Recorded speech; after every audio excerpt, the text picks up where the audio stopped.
How can you get referrals for both clients and speaking engagements without having to do the awkward ask? You're going to learn how to do this with my guest, Stacey Brown Randall, on this episode of the Speaking Your Brand podcast. More and more women are making an impact by starting businesses, running for office, and speaking up for what matters. With my background as a TV political analyst, entrepreneur, and speaker, I interview and coach purpose-driven women to shape their brands, grow their companies, and become recognized as influencers in their field. This is Speaking Your Brand, your place to learn how to persuasively communicate your message to your audience. Hi there, and welcome to the Speaking Your Brand podcast. I'm your host, Carol Cox. Now, most of us have been told that if we want referrals, we should just ask for them. But that can oftentimes feel awkward, even pushy. You kind of feel like, well, do I really want to ask past clients so directly for referrals? What if instead you could design an experience for your clients, your audience, and even event organizers that makes you naturally referable? That's exactly what my guest today, Stacey Brown Randall, is here to share. Stacey is the author of her new book called The Referable Client Experience, and she's built a proven system to generate consistent referrals without the awkward ask or any of those kind of like icky tactics that we've been told to use. So if you've ever wished more clients and more speaking invitations come your way, simply because people can't stop talking about the experience you created for them, you're going to love this episode. And fun fact, Stacey was on this podcast way back in episode number 62. That was in March of 2018. I can't believe it's been that long. Stacey, welcome back to the podcast. Well, Carol, thank you so much for having me back. It's always nice to be a repeat guest. I didn't realize it had been so long. So it's so funny. That was actually the year my first book came out. So I guess it's perfect that I'm back now with my second book out. And clearly it took me forever to write my second book. Well, I still haven't written my first, so you are way ahead of me. So congrats on the second one. So let me ask you this. So your first one was about referrals and the second one is as well. So why did you decide to write the second book? What did you feel like you wanted to add to the conversation? Oh, so much. I think that's the interesting thing about referrals, because for so long, we've been taught that, hey, if you want referrals, just ask for them.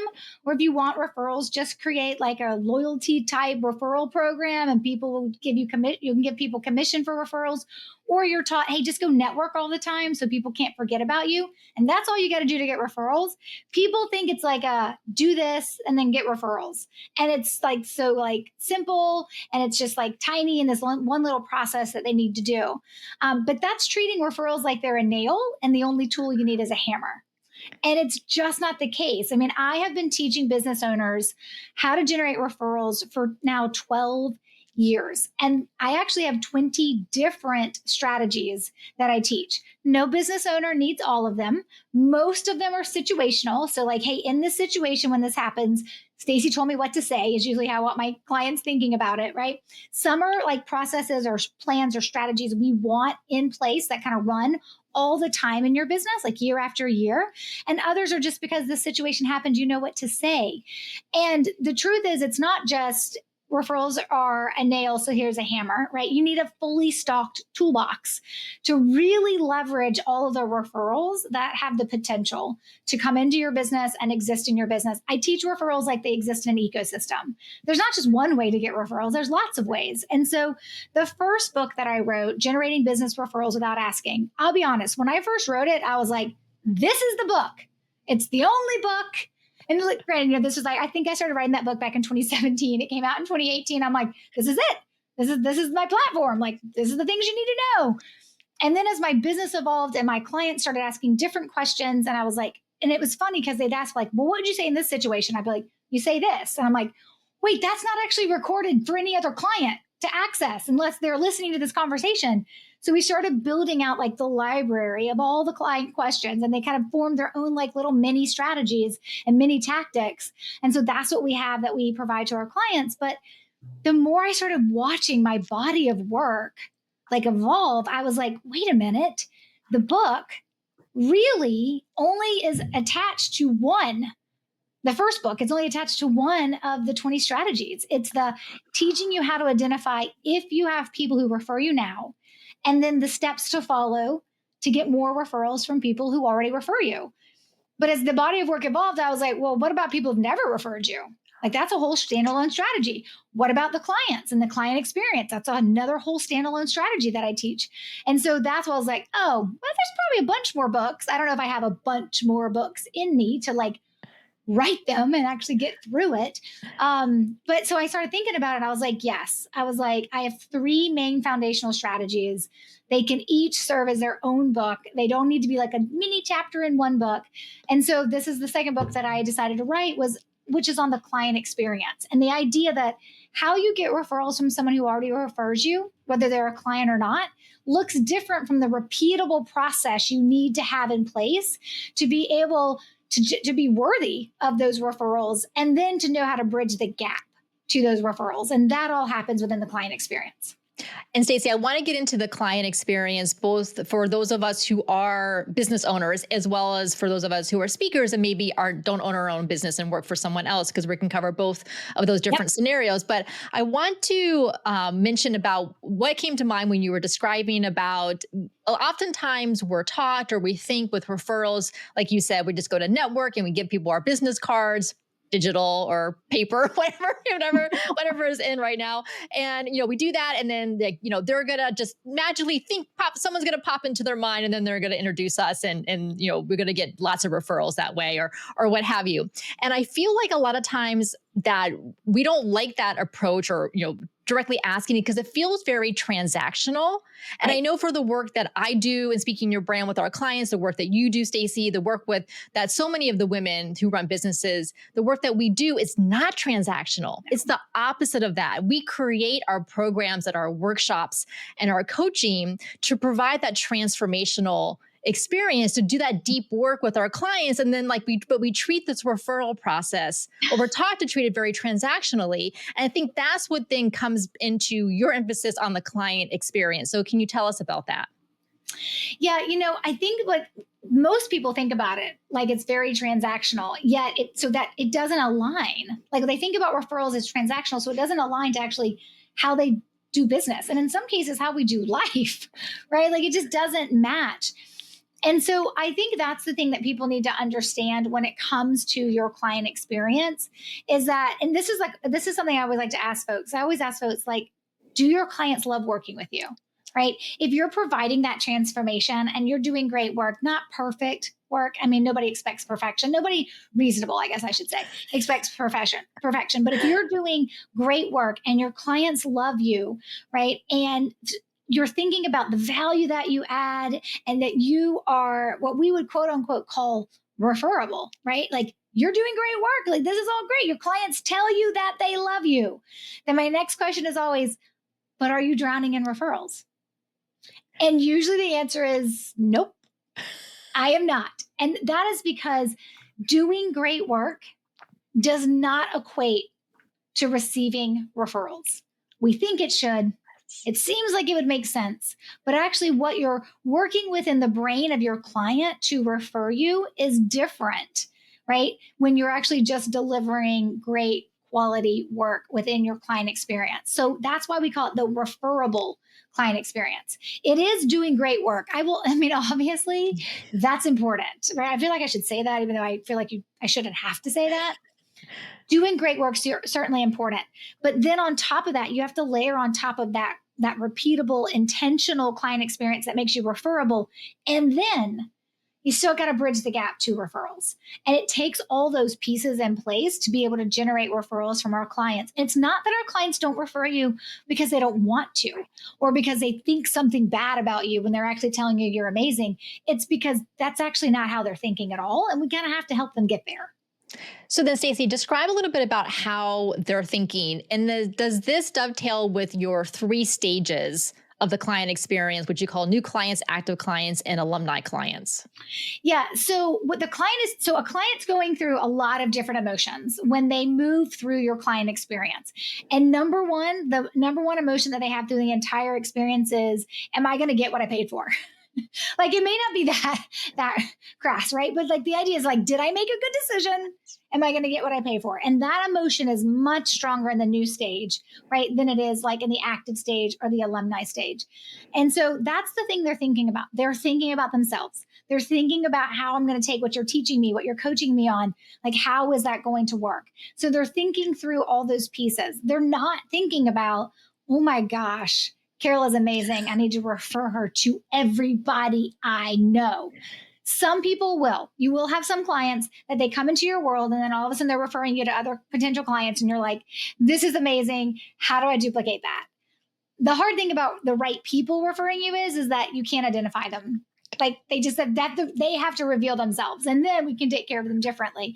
But yeah, that's like a really important thing for people to understand is that your client's emotions through their stages is reflected on themselves and what they're doing, which is why I teach a formula to how you want to really invest in that client when they're part of the new active and alumni stage. And that formula for your client experience is yes, first part, work touch points. But the second part of that formula is the relationship you build.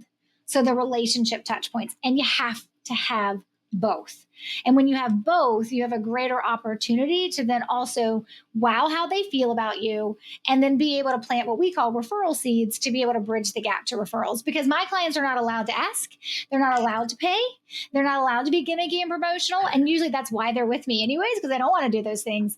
But I always tell folks, like, you're not going to do all these amazing things to build this amazing client experience and then ruin it with a, by the way, who do you know that's just like you that I should be working with?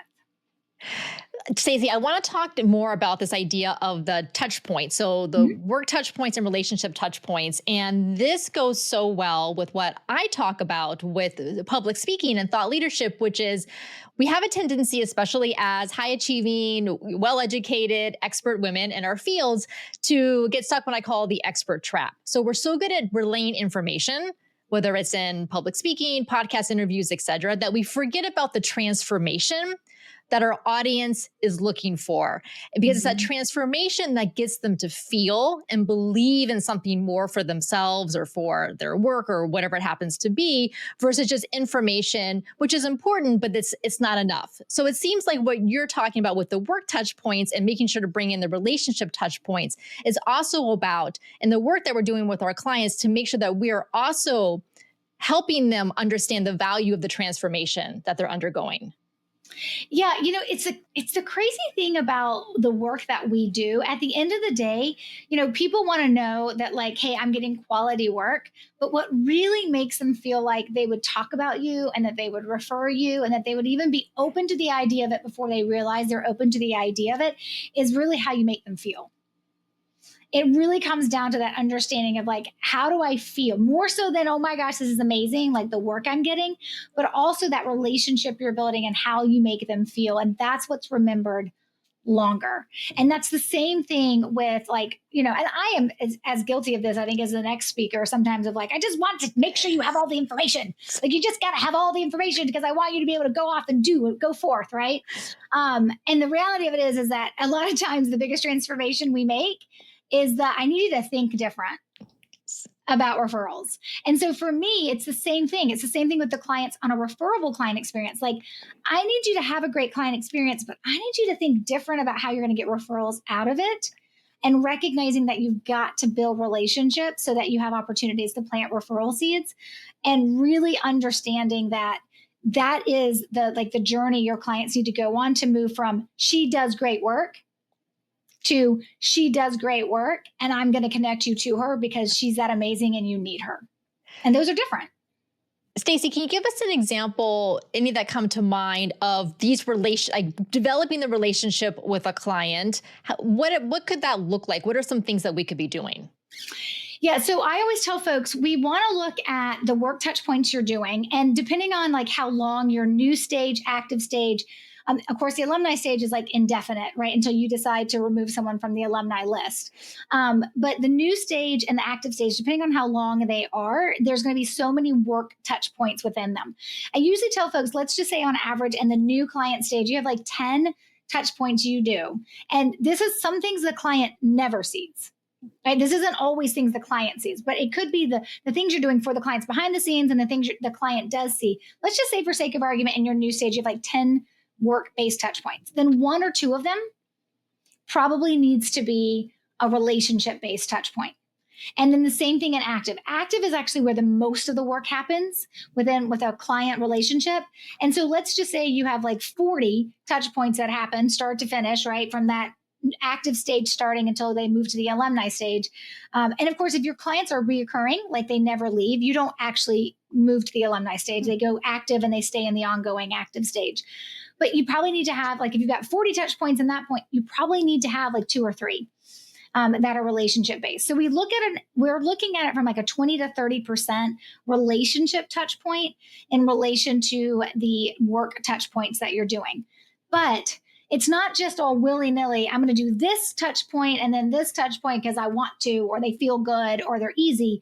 You actually have to be overcoming either some pitfalls that people make, or you've got to be overcoming some things that, like, of what the client is thinking. So let's use, for example, the new client stage.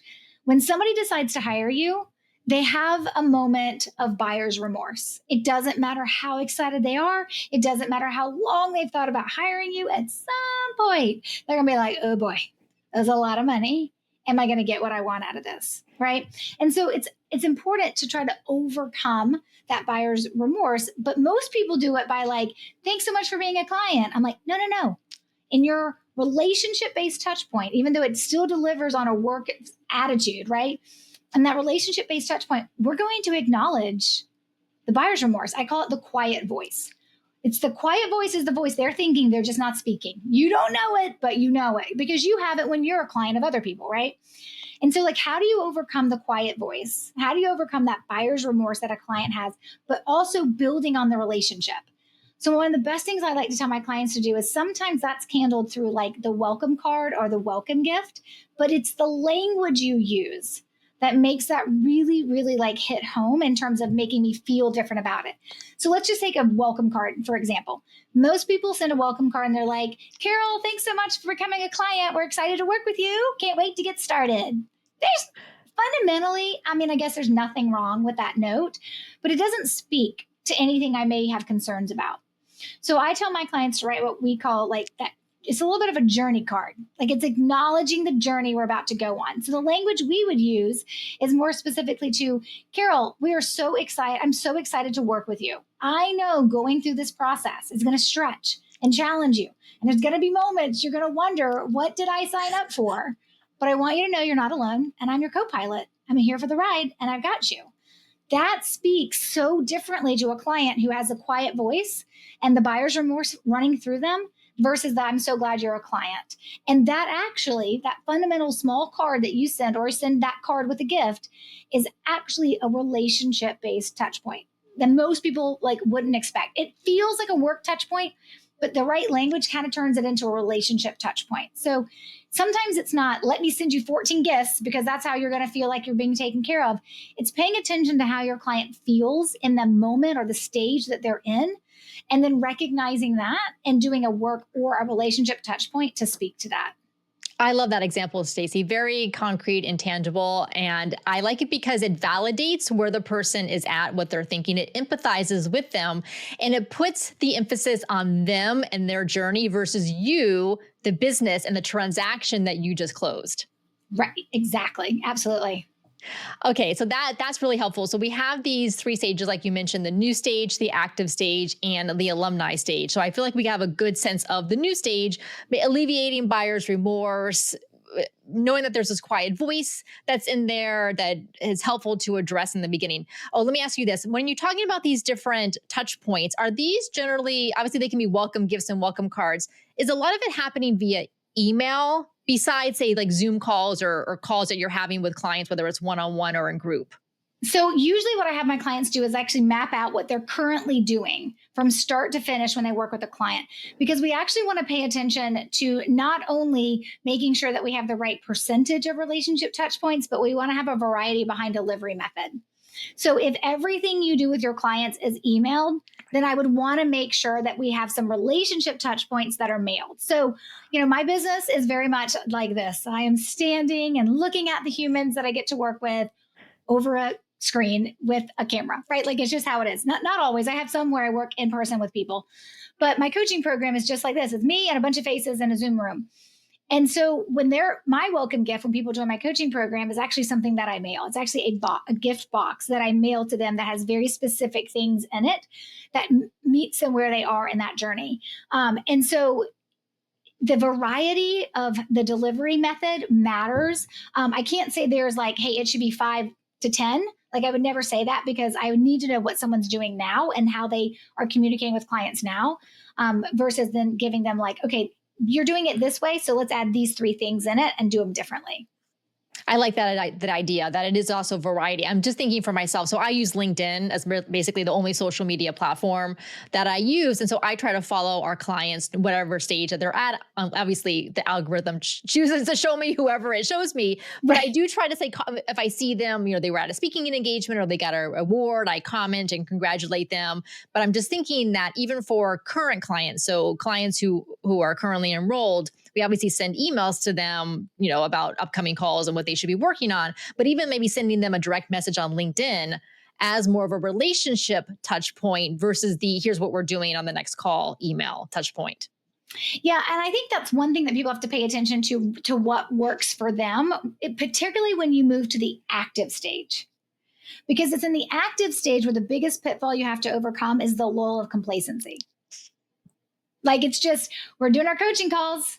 Right? This happens. And then we're doing email checks or sending emails and we're sending a Zoom link and we're showing up for coaching calls and we're reviewing your, whatever it is like. And then this happens a lot for coaches in particular, is like, it's that lull of complacency. It's the same with, it doesn't really matter what you do. There's always a lull of complacency. So paying attention to how do we show up a little bit different?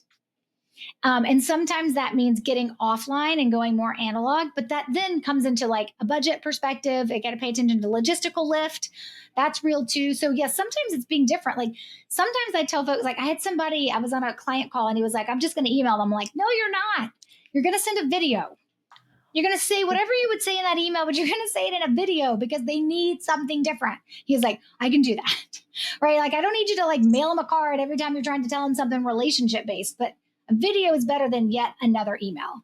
Oh, I love that. Because like Loom is so easy to use and then you can just embed it in the email. And the other thing that I have not done, but it reminds me that I should, is that sometimes I will get LinkedIn audio messages. So direct messages on LinkedIn, but they're, you can record up to a minute at a time. And so I've gotten that from women colleagues that I know. And I'm like, oh, it's so nice to hear their voice. And they can only really leave a minute or two message. That's it.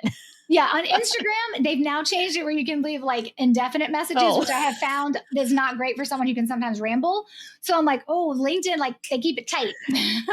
Yes. Okay. That's a great idea. I love this idea of the variety too. Okay. So then Stacey, let's talk briefly about the alumni stage. Yeah. So for example, and here in our programs, we have our Thought Leader Academy. So women work with us and then they graduate and then they're in our alumni stage. So what does that look like as far as relationship building and keeping referrals in mind? Yeah. So actually at the alumni stage, there's no more work touch points. The only thing you have are relationship-based touch points. Now, sometimes people use their alumni stage to bring people back to be a repeat client, right? That's not always what everybody's business is structured as to do that.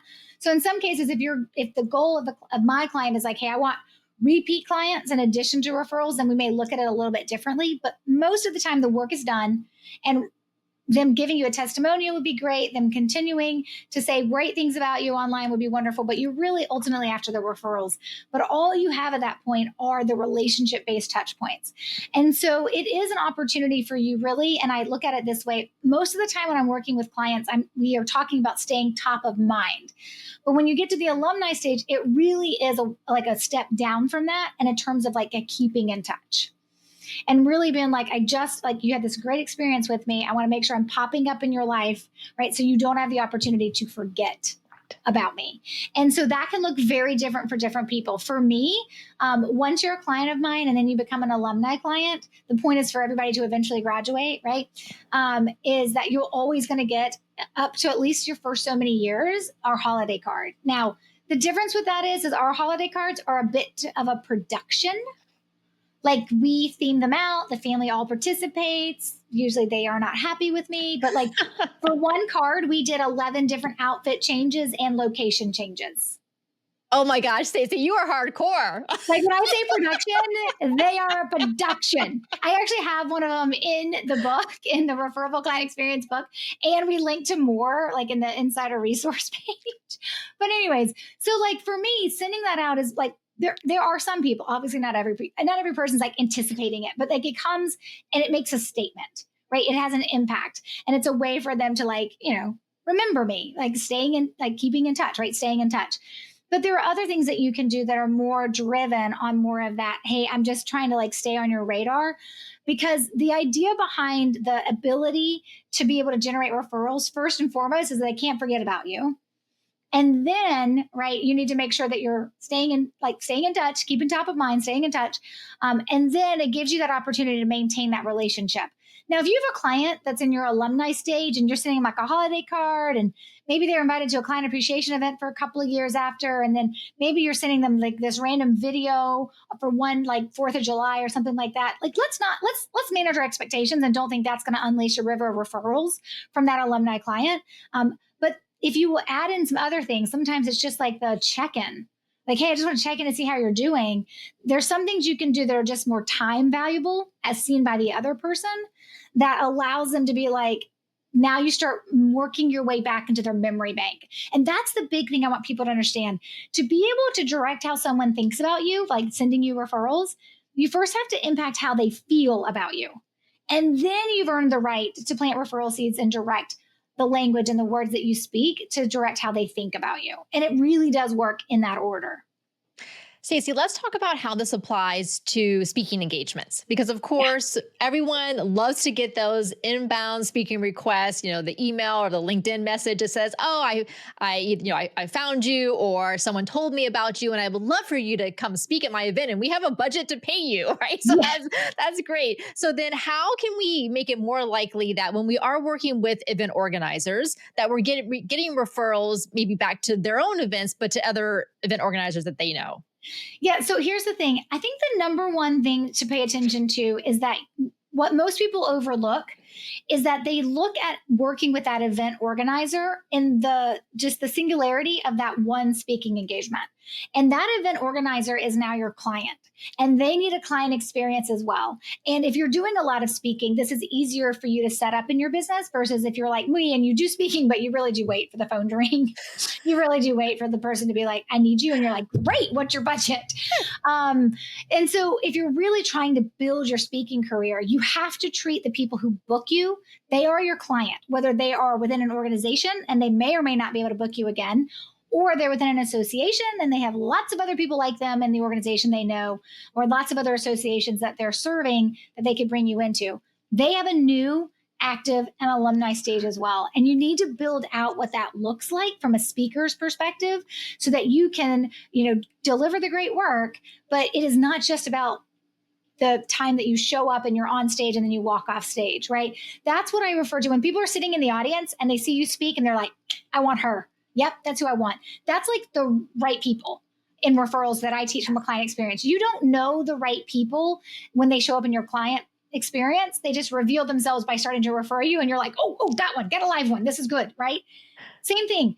But with your person who's booking you, that's where you have the potential for more, and you know who that person is, and you need to manage them through that same process of that referable client experience, work and relationship touch points, and making sure, right, that you are extending that ongoing, right, relationship with them. So for instance, if you're speaking at a large conference and you've got an event organizer that's booking you and a bunch of other people, the number one thing they probably need when the event is all over with is a "you survived it" gift. Oh, that's a great idea, right? Right? Yes. Like, hey, thanks for having me. You survived it. It was so exciting. Like, you don't need to say anything about referrals for something like that to work. I mean, truly, right? It's like, it's just the whole idea that as this one speaker, you showed up differently. Like I have a friend who does a lot of speaking, and he was like, we were talking about the content of this book long before it ever came out. And he was like, and he asked the same question you did, Kara, like, what does this look like for a speaker? And I'm like, are you kidding? It's like, you can totally relate this to speaking because the person who books you is the client and they have new active stage. And I was like, oh my gosh. I was like, why don't you just send a "you survived" gift afterwards, like a self-care right? Kind of like small gift box, something in your budget, something you can afford. And I kid you not, he got like 4 or 5 referrals for additional speaking engagements after that. Some came from the person he sent the gift to, and some came from people she told that were also looking to book speakers. Yes, because not only as a speaker, you're going to do an excellent job, but like you said, you have to be memorable. People have so much going on. People are drowning in information and emails, and especially running events. And then for you to do something like that, you will stand out. Yes, absolutely. Okay, so I love these examples, Stacey. These are really helpful to us. And so then let's think about, so let me ask you this about whether it's clients or event organizers. So oftentimes I will schedule a Zoom call with the event organizer for after the event, after they have survived it and did their self-care and their rest and recovery. So maybe it's, 2 weeks later. So I'll do a Zoom call with them because I want to get feedback from them about how it went and from what the audience takeaways were, any surveys and things like that. And then oftentimes either myself or if my client is doing this, we will say something like, do you know any other event organizers or other events who could use a speaker like me, a speaker on my topic? And my clients have gotten well-paid opportunities from those referrals. So is that considered a soft ask versus a no ask? So here's the thing. Here's the thing I always tell folks. I am not interested in breaking anything that works in your business, right? The way I would want to give direct information to your clients about this is how many times have you asked it and how many times has it produced results? And are there any patterns there?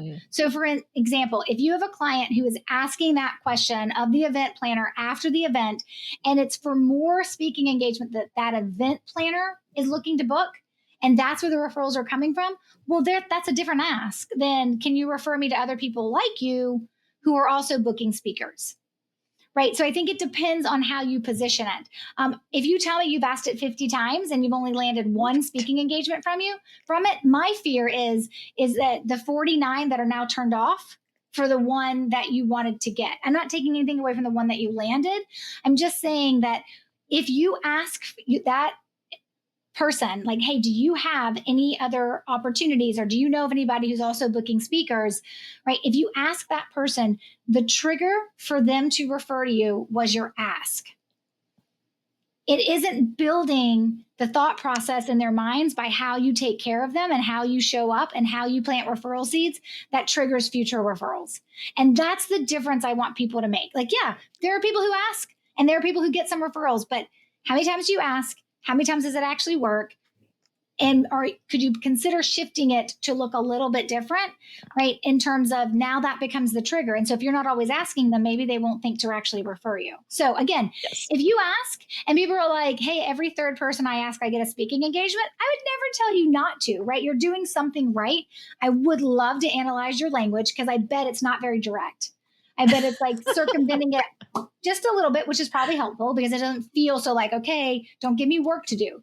Just that's what people don't want. They don't want you to give them work to do. So it is important in terms of how you position your language. But if it's not working or it works one every 50 times, I'm like, oh my gosh, please stop asking because you may be damaging relationships. Yes, collect data. I'm such a big believer in tracking data sources where things come from. So thank you for that, Stacey. I could not agree more. Okay, so I have a few more questions for you that I want to dig into. So is there anything surprising or counterintuitive that you've learned about referrals from the clients that you've worked with beyond just the asking directly usually doesn't work, but anything else surprising or counterintuitive? Yeah, I think that sometimes what people don't expect is that you can't plant 1 or 2 referral seeds and think you're going to unleash some type of river of referrals. Like in theory, I say that and you're like, that makes perfect sense. But then when you're a client of mine and you're like doing it, you're like, when are they coming?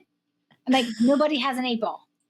Like we don't know. And some of your clients, I always tell folks, I'm like, listen, if 20 to 30% of your clients are referring you, you're actually doing great. That's a good baseline to get to. Then we can improve from there. But let's not like jump in this being like a thing you're going to go from 0 to 75% referring you because you planted a couple of referral seeds or you did a couple of like welcome cards.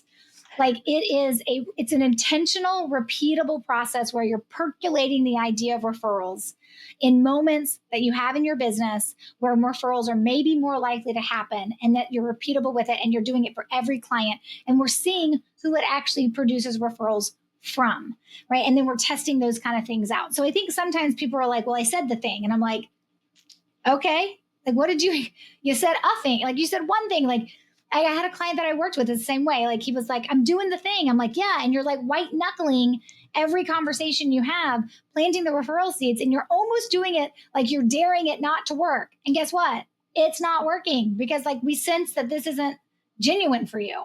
And he totally switched his focus. And in one quarter, he got 6 referrals. Oh. So I'm like, so some of this is the belief that it can work. The second thing is the belief that it's not going to work on your timetable and I can't predict, and it's not going to happen because you do 1 or 2 things. It is an experience. Yes. And I tell our podcast listeners and our clients the same thing about public speaking, that it takes time. It takes time to build your network. It takes time to build your reputation as a speaker. You go do 1 or 2 speaking engagements, great. Now you're going to get the ball rolling, but it takes a while for it to pick up speed. It's not going to happen in 1 month. Like it's just, right. It's just not going to do that. So you have to be realistic, but you also have to get the ball started. Right? Yes. You can't just keep waiting for it. All right. So then Stacey, so thinking of this idea of getting the ball started for the listeners out there, if they could take one action this week to start creating a more referable client experience, what would you suggest? Okay, this may not be the answer that your audience really wants to hear because it's not some like flash in the pan, like, hey, let's say this one, plant this one referral seed, or let's do this one tactic.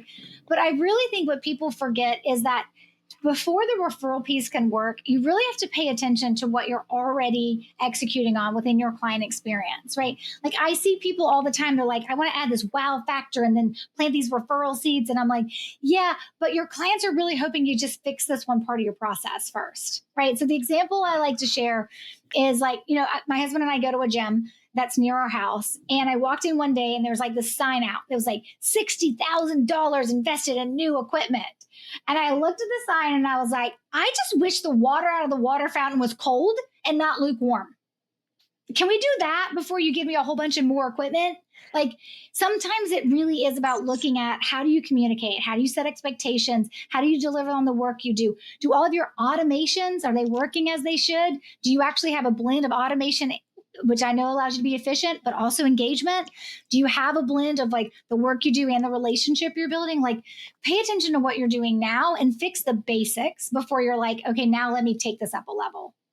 So maybe they could just like sit down, pen and paper, jot down the different touch points that they're doing right now in a typical client engagement that they have, and then start looking to see how they can make improvements and add some of those relationship touch points as well. We actually, in chapter 2 of the Referable Client Experience, that is the exact process. It's like write out what you're currently doing now, not what you want to do, not what you sometimes do, but what are you doing now? Map that out. And then we use that as a baseline to how to improve upon it. Well, so speaking of your book, Stacey, tell us more about your book and where can we get it? Yeah, so it's Referable Client Experience. The website for the book is the title, referrableclientexperience.com. And of course, you can purchase it wherever books are sold. So if you prefer audio, ebook, or printed, all 3 versions are available. Fantastic. And it is out now. I'll make sure to include links in the show notes so you all can grab it there. Go get Stacey's book. I know, having known Stacey now for 7 years, over 7 years, unbelievable. I love this like online women's business community because I feel like I've known so many of you all for so long, and I really enjoy seeing everyone's growth and their thought leadership develop. So congratulations again, Stacey, on this book. I can't wait to get a copy because we're recording a couple weeks before the book actually comes out. So I can't wait to get my copy and to read it and to start applying it here to the work that we do as Speaking Your Brand. And also I'll make sure to include, Stacey, links to your website, the programs that you run, as well as your main social media platforms. Awesome. Stacey, thank you so much for taking the time to come on the podcast. Thanks for having me. I appreciate it.